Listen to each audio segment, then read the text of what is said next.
Hello, everyone. Nice to see you all here. Just waiting a few minutes for some of the other team to join.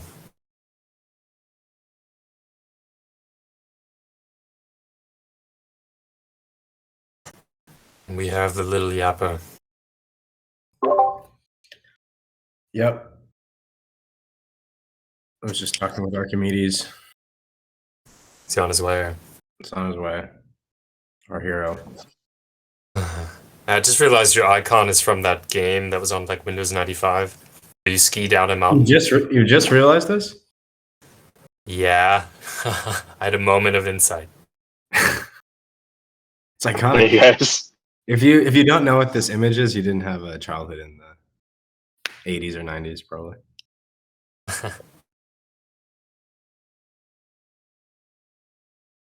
All right, shall we All right, dive guys, what's in? First question, 0xj, are you recording? Yes or no? If you're even here. There's now 130 people, I can't even tell. And they all have green profile pictures. How do you even know? Where is he? He's normally here. Do you guys hear me this time? Yeah, I hear you. Okay, good, because last time we had issues. Okay. Yes, he's recording. Perfect. Amazing. Well, welcome everybody to pre-launch day community call. This is what an occasion. Holy man. 18,000 people in the Discord as of this morning. That's bananas. I don't know what the hell happened in the last 2 weeks. 17,000 bots. Yeah, probably. I have no idea. The numbers are staggering. It's super, super fantastic. So today I want to talk about policy only for a little bit, and then I want to answer questions. I also don't want to take up the whole stage like I normally do. So Dionysus, Lil Yapper, make sure you have something prepared to talk about. So I'm always talking. But okay, so bond policy, and this is a question everybody has, which is like when staking, what's the APY? So two things to understand. Number one about this. Number one, if staking APY depends on how much is staked. So out of the circulating supply. So this can range. The maximum is 93% because 6% of it remains in LP pools. The other 93% remains circulating. So what this means is it can range anywhere from 80 to 93%. So the spreadsheet that Cujo and Brian have built basically accounts for this. So you can type in whatever percent staked in there, and it comes out with a number. If you assume that absolutely everyone has staked, it'll be roughly 35%, 1,000% APY. If you assume something lower, it's about 61,000%. So this is obviously higher than what we said last time, because last time we had a lot less people and we had numbers that we've been trying to deal with, okay? And you guys keep buying, you keep adding pressure, which is all great problems to have, but we're just trying to make sure that these figures are make sense. So anyway, that's like this spreadsheet basically. So understand that this is variable, right? So the first KIP, like Klima Improvement Proposal, will be essentially the policy for adjusting reward rates down. It's very similar to OIP 18, which was the one that in Olympus, which basically aligned a framework for assigning what the reward rate should be and basically how people decide the APYs for stakers. So we're doing exactly the same thing, and that's KIP 1 is BCT bonds. I've just been corrected by Brian. KIP 1 is the BCT bonds. KIP 2 is the policy framework. So BCT bonds is the other half of this. So out of the gate, we're doing two types of BCT USDC bonds, LP bonds, and then BCT Klima LP bonds. And these two types of bonds will basically bootstrap the whole protocol for the first few weeks, after which we'll also then deploy a BCT bond as well, like a naked bond, which basically will just contribute directly to Runway and basically move things in order on that side of things. So fundamentally, that's like the few kind of big questions everyone's been having around those pieces. And like I hate, as much as everyone loves the answers, saying things like "it depends" is always the answer to everyone's question of when staking, when APY. It really just depends on what happens on Monday. Like, we're expecting a lot of demand just given how many people are here and how many people are working on different things. We're launching with a significant amount of liquidity thanks to the LVP, but things could get out of control pretty fast if people go nuts. So we're doing our best to model it. So bear with us, and on Monday we'll have all the answers. Everything will be deployed and live, and we'll know kind of all those numbers. We'll go from there. What else? I think that's it. Like on the policy side of things, like, I mean, grateful for everyone's help in there. All the dev. I also want to do like a big shout out to everybody that's like working on stuff and the contribute side of things. I'm starting to see like crazy stuff happen. I think it was Marcus Aurelius and who's the other? I always forget his name. The guy who built the bot with you. The two of them, they cranked it out. Rosowski, yeah. You guys cranked that out in a week or like in a day even. It was much faster than that. So all sorts of stuff like that, like those kind of initiatives, I'm really stoked to see, and I want to make sure they get recognized so people see that that's really important. Yeah, I'll pause there. I mean, I don't really have like update wise, like Dynas, you can talk about sourcing if you want. We sourced some more tonnage for the launch. Yeah, I mean, we've had a lot of people come forward, so that's been amazing to see. Anything from project developers themselves to different brokers in the market. We thought it was going to be around 1.6 million tons that we would be able to source in the price range and everything. But because we've had more direct connections with a lot of the developers themselves, actually we were able to source closer to, actually above 2 million tons. And we may be able to eke out a bit more actually before launch. So yeah, a lot of good start liquidity. I know there's quite a few, let's say affiliates and people that are in the carbon market that know what's going on, that are also going to help bridge liquidity into this ecosystem and really build things out. So that's really good to see.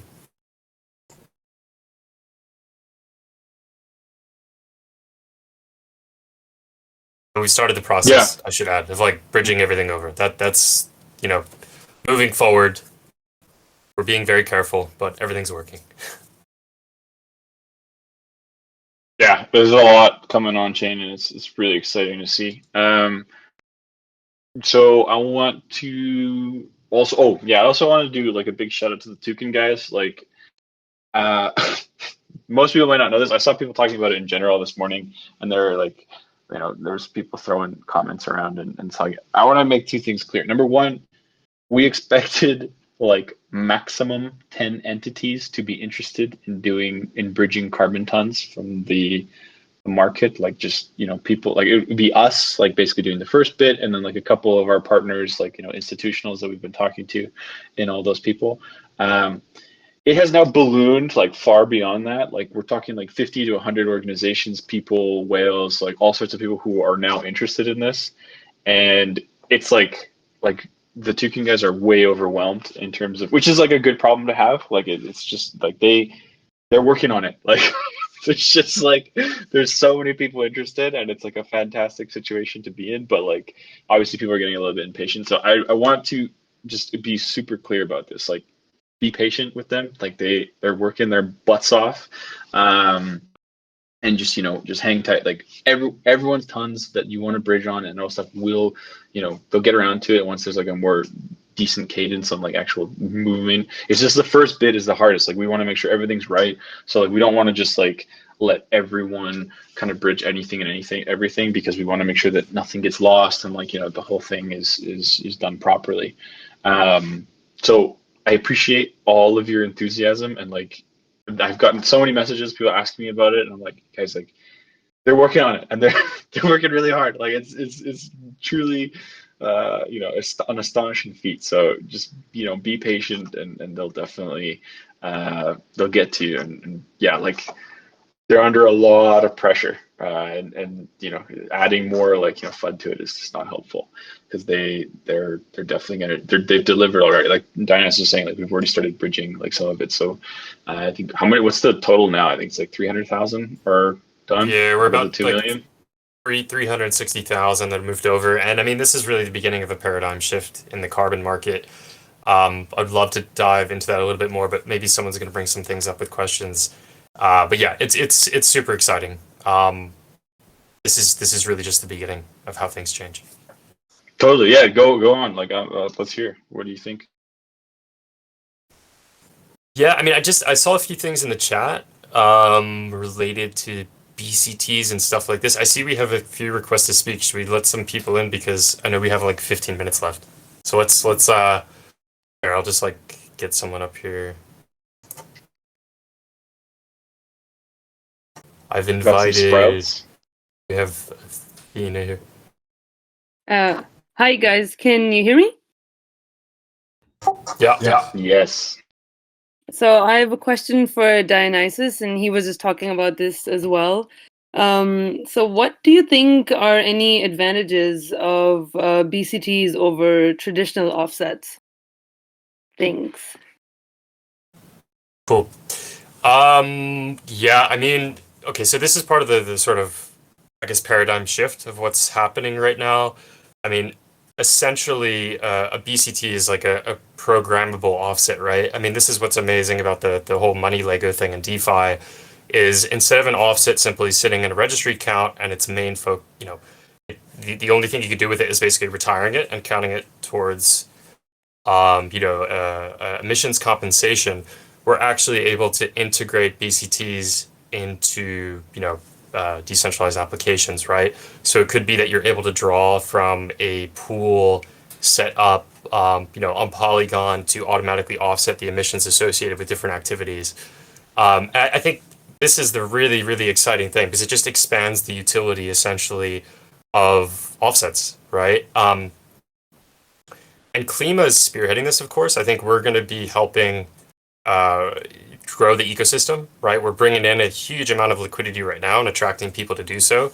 But we've already heard from a lot of different partners, whether it be different DeFi platforms, et cetera, that want to now utilize this and are going to be adding demand to the base carbon tons. So again, it's very exciting. Appreciate all the different partners that have reached out to do that, and for everybody helping grow the ecosystem. Hope that answers your question. It does. Thank you. Should we get another person up? Thanks, Tina. Wolfio? Yeah. Let's just fire through these questions. Let's take a sprout. Zafod, BBLBRX. Somebody new. Hopefully it's not what is Klima. Hey, Zafod, what's up?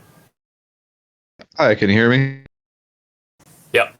Yes. Welcome, Sprout. Thank you. I just heard about this project a couple days ago by one of my friends, and I have a question of, as I understand it, each Klima is backed by a carbon ton credit. What happens when a corporation buys that carbon credit? What happens to the Klima token that it's attached to? Ooh, great question. So they can't is the answer, because it's ours. So it's like basically in part of the bridging process, you retire the offset off chain so that off chain purchases can't happen. Because effectively what you're describing is a double spend, and in the whole system that Toucan built, it's impossible. So you can't do double spending, and we designed it that way on purpose to basically preserve all of the wonderful properties of blockchain and make sure that this is just simply not possible. So they can't buy it is the answer. Okay, thank you.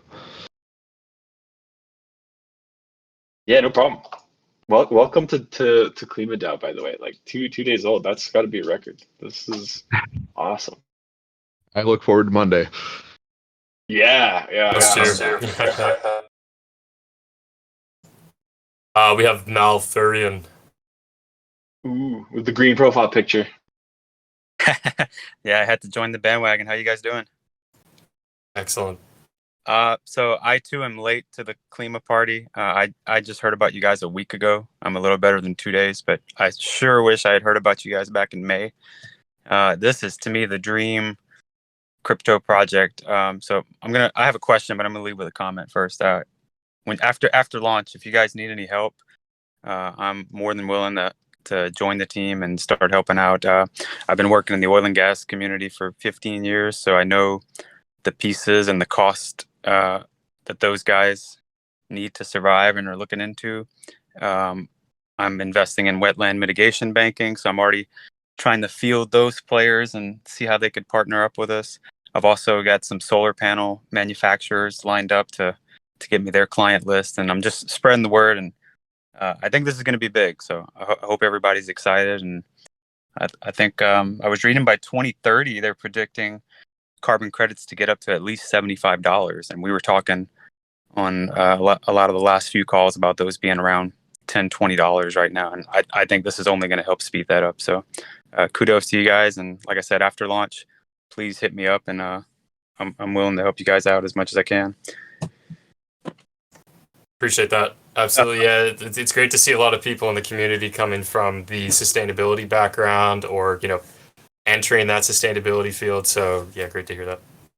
So my question, and I guess Dionysus was touching on this earlier with the BCTs. So I understand the Klima mechanism. It's very much like Olympus DAO, and when there's buy pressure on Klima, price go up. But with the BCT, and I suspect this is going to happen early on. Probably will die off later, but early on, I anticipate there would be more buy pressure for BCT than there will be for sourcing the credits onto the chain. I could be wrong on that. You guys probably have better numbers, but I would, just from the anticipation and excitement we're seeing on chain, what's the mechanism that stops like that arbitrage from getting too out of hand? Like, let's say everybody just starts buying BCTs on chain and we get the price up to like $100 for a BCT, but over the counter, a carbon credit's still like $10-15. Does it change that a BCT is now backed by more than one carbon ton, or like what's the mechanism to try to stop manipulation on that front? It's an interesting question. I think the main mitigation measure at this point is just expanding the network, and helping kind of the Toucan guys out to a certain extent, spreading the word and onboarding people into the space to be able to bring more BCTs on chain. And that's been successful. I think, there is a lot in the pipeline right now that I think will help mitigate that. And, things move very, very quick in the DeFi space. So yes, the arbitrage opportunity at certain points could be quite large, but that's, because of that opportunity, we would expect that more players from the legacy carbon market start to enter this space to bring more BCTs on chain and, eventually kind of closing that gap. So it's more about awareness. If the arbitrage gets too high and awareness and marketing is great enough, enough people will be able to come in and take advantage of it. Right, making it as smooth as possible for people to be onboarded into this like new carbon DeFi ecosystem that's being built. Okay. Great, guys. Well, yeah, I would love to help out in that as much as I can. So I'm looking forward to Monday. Cheers, man. Appreciate it.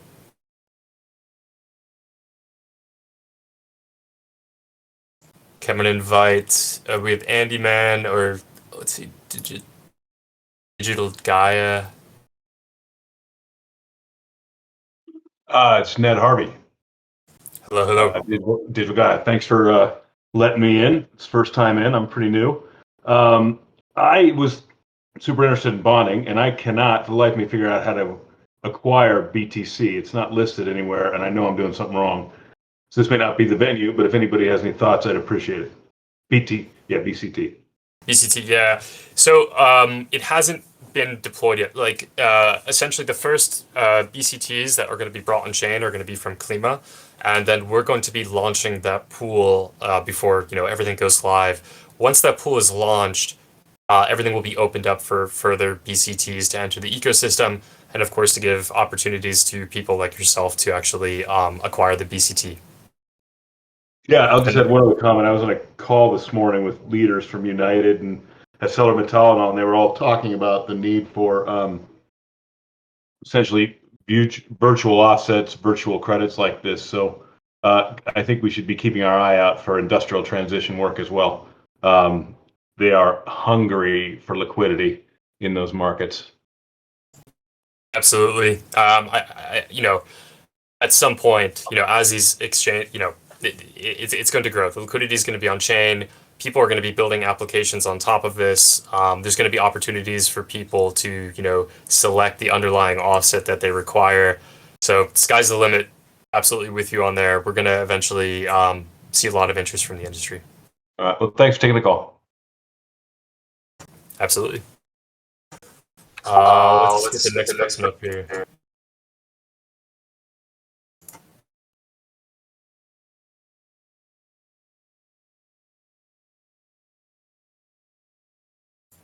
Or we have Without a Bank. Hey guys, how are you? Doing well, thanks. Hey, thanks for what you guys are doing. I love this project.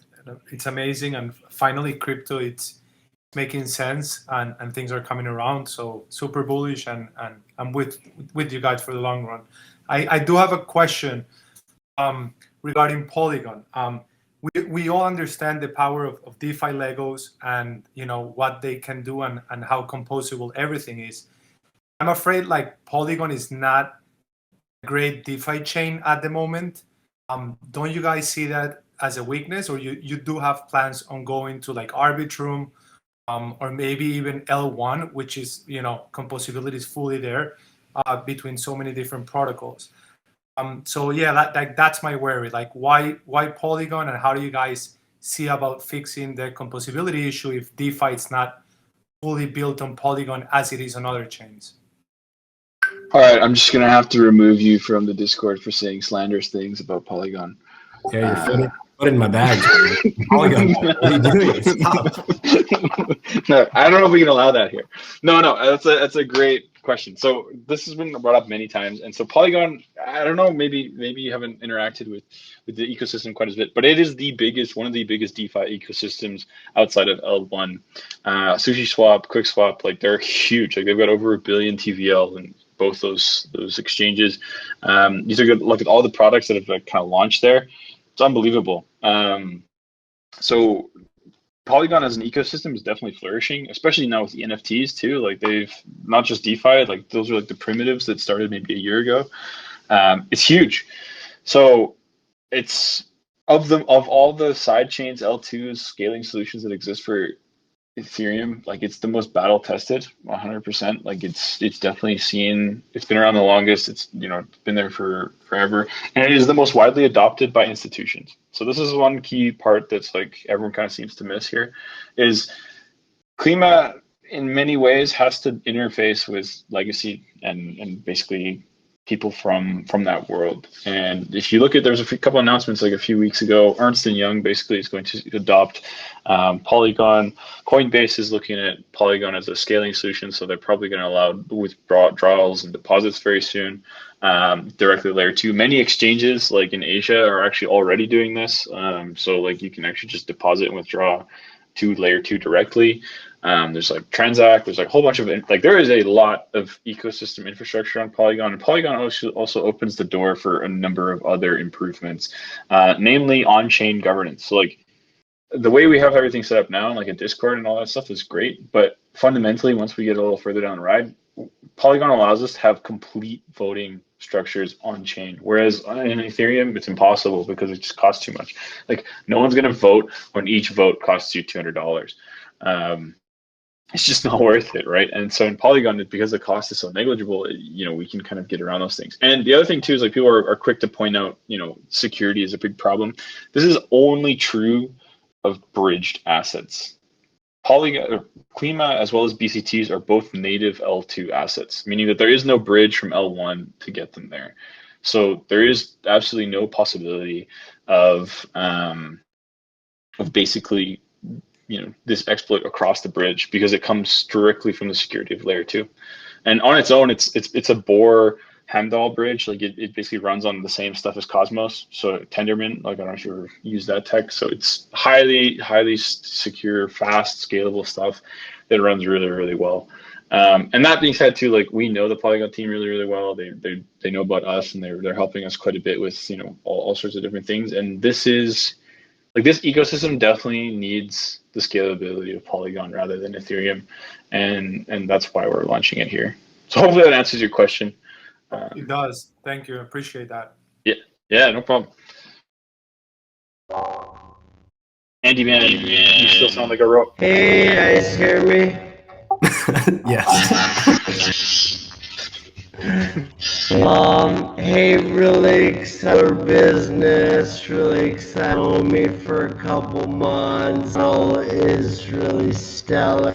I just had Andy, man, I'm sorry, I had to move you to audience. That was amazing. It's just, I couldn't understand anything. Can you please try joining again?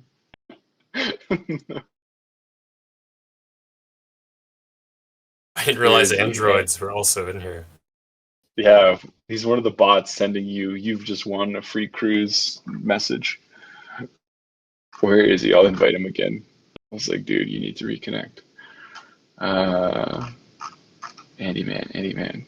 There's too many people. There's 427 people here. I just invited somebody There he up. is. Snake, Pliskin. Oh, Andy Man's Yeah. here too. Yeah, I got Andy, man. We'll get him back. Hey guys, What's going on, Snake? I had a question. So we have a few $1 million of California carbon allowances. Is that an asset class that you would consider adding in the future?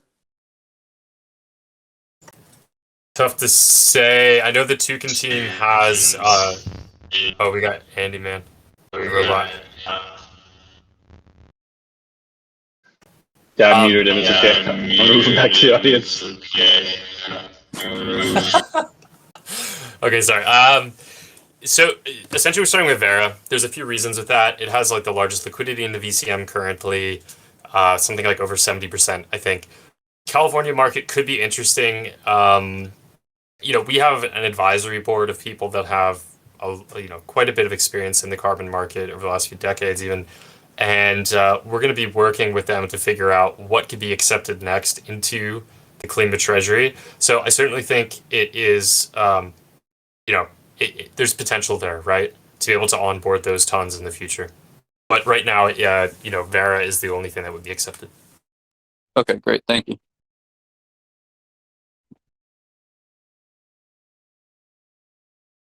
All right, we got time for like one more, and Yeah. then we can cap it there.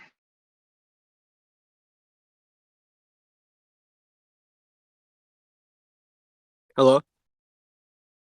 Hey, Hey, what's going on? Yeah, I was wondering, I just discovered this project recently and I'm trying to penetrate the carbon market. I was wondering if you guys are on like Matic the Matic blockchain. Was there any play with Energy Web? How come you guys didn't get established on the energy sector of blockchains? because quite frankly, it sucks. Okay. Could you elaborate? I'm just kidding. No, Energy Web Chain is a really cool project. I'm obviously in a great mood today, so I'm just cracking jokes. But no, it's a great project, and it does for sure have like its place. And like Energy Web Chain is kind of like the other thing. Like it comes down to adoption, right? So like we chose Polygon for like the previous question kind of asked the same thing, but we chose Polygon for like. The biggest reason is adoption, right? Like the ecosystem's there, the infrastructure is there. Energy Web Chain is still pretty new, and like it still doesn't really have like the actual traction it really needs to flourish as a whole ecosystem. That being said, it could change in time, and much like Ohm, like how they became multi-chain with Arbitrum, Okay. we could consider like something the same for EWC. Like it's a very cool project. It's just like it's very early, right? So like you end up having to build like a lot of stuff there, which like is just a huge headache. Whereas on Polygon, everything's pretty much there, right? So you guys already had think everything set up to go just to hit the ground running. You're starting off on Polygon just to get some traction going. Exactly. Yeah, and then we'll consider other chains later once we have like a full footing on what we're building. Yeah, this whole interoperability between chains is still pretty new too. So there's some work that still needs to be fleshed up. Like there. Exactly. Totally. Okay. All right. They do have they are going to be running a parachain on Polkadot, so they are going to be major players in this interoperability thing. So I don't know. Sweet. Okay. Yeah, that's probably like the way forward. Cool. I didn't know that. That's awesome. Yeah. All right. Take care. Cheers. Thanks for the question. I think we have to wrap it up there, though. Yeah, we got to wrap it up now because we got to run to the team meeting that always happens after this. Excited for Monday. Everything's going according to plan. So far, no hiccups, no delays. If there's going to be any, it's going to be on Sunday, and we'll let you know. But I don't think so. Everything's looking good. Yeah, we're stoked. Like this is a long time coming. Like feels like we've been here for years, but like it's only been months. So yeah, I'm super stoked. I don't know if you guys have any other closing comments other than that, but I'm happy to cap it here. It's all good. Awesome to see the audience grow each time. So thanks for sticking with us, everybody, and see you on Monday. Yeah, we'll see you on Monday.